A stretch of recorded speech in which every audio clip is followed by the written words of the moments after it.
എത്ര പ്രാവശ്യം ഫോണിൽ നോക്കിയാലും ഒരു ഗ്ലാമർ വരുന്നില്ലല്ലോ. ഇനിയിപ്പോൾ ഗ്ലാമർ കൂടി ആരെങ്കിലും ഇനി പിടിച്ചോണ്ട് പോകും. എന്തിനാവട്ടെ. അപ്പുകുട്ടാ, എന്താണ് നിന്റെ പെണ്ണാളിലൊക്കെ എവിടെ എത്തായി? ഒന്നും പറയണ്ട, ഞാൻ അവളെ കണ്ടു, അവക്ക് എന്നെ ഇഷ്ടമായി.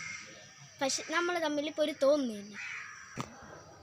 അങ്ങനെ ഫോൺ നമ്പർ മാറിയപ്പോഴാണ് സത്യത്തെ കാര്യം തകടം പറഞ്ഞത്. എന്തുപറ്റി? ഏതോ ഒരു വേട്ടാവളിയെ എൻ്റെ പഴയ വട്ടപ്പേരെടുത്തിട്ടേക്കണം. അങ്ങനെ അഴുക്ക പേരുള്ള ചെറുക്കനെ ഇഷ്ടമല്ലെന്ന് പറഞ്ഞ് അങ്ങനെ കെട്ടോട്ടടിച്ചു. കുഴപ്പമില്ല അളിയ, നീ ഇതൊക്കെ എന്താ പാട്? ഇതൊന്നും വക വയ്ക്കാത്ത എത്രയോ പെൺപിള്ളേർ വേണം. ഇതെൻ്റെ 20ാമത്തെ പെണ്ണ് കാണാനാണ്. പെണ്ണ് കാണും, നമ്പർ തമ്മിൽ മാറ്റുമ്പം തകിടം പറയും. കുഴപ്പമില്ലടാ. നീ ഒരു കാര്യം ചെയ്യും, ഒന്നുകിൽ ട്രൂ കോളർ ഇല്ലാത്തൊരു പെണ്ണിനെ സ്നേഹിക്കും, അല്ലെങ്കിൽ ഫോണില്ലാത്തൊരു നിന്റെ നമ്പർ അങ്ങ് മാറ്റിക്കളാ. നമ്പർ മാറ്റാനില്ലേ? നമ്പർ മാറ്റിയാൽ വീണ്ടും ഒരു വേട്ടാവളിയും വീണ്ടും മാറ്റിയല്ലേ പേര്. എന്നാലും ഞാൻ ആലോചിക്കാം, നിന്റെ ആ വട്ടപ്പേരിട്ട ഇപ്പോഴും കൊണ്ടു നടക്കണം ഒരുത്തൻ. എൻ്റെ ഇതിലുള്ള നേർച്ച ഞാൻ ചെയ്തിട്ടുണ്ട്, പിന്നെ അവനുള്ളത് അത് ഞാൻ വേറെ ചെയ്തിട്ടുണ്ട്. കിട്ടും, അതവിടെ പോവാൻ.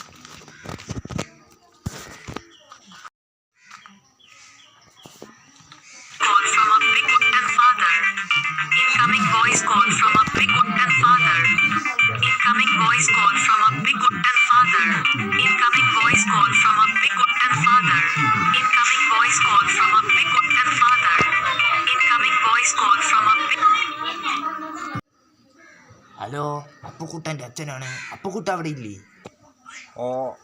ഇവിടെ ഉണ്ട്, ഇപ്പൊ കൊടുക്കാം. എന്നാടാ അപ്പുക്കുട്ട?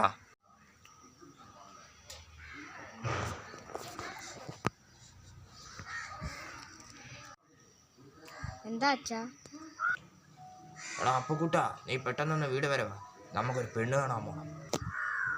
ഇപ്പം വരാൻ പറ്റില്ല അച്ഛാ, ഒരാൾ അർജൻറ്റായിട്ട് ആശുപത്രിയിൽ എത്തിക്കാനുണ്ട്.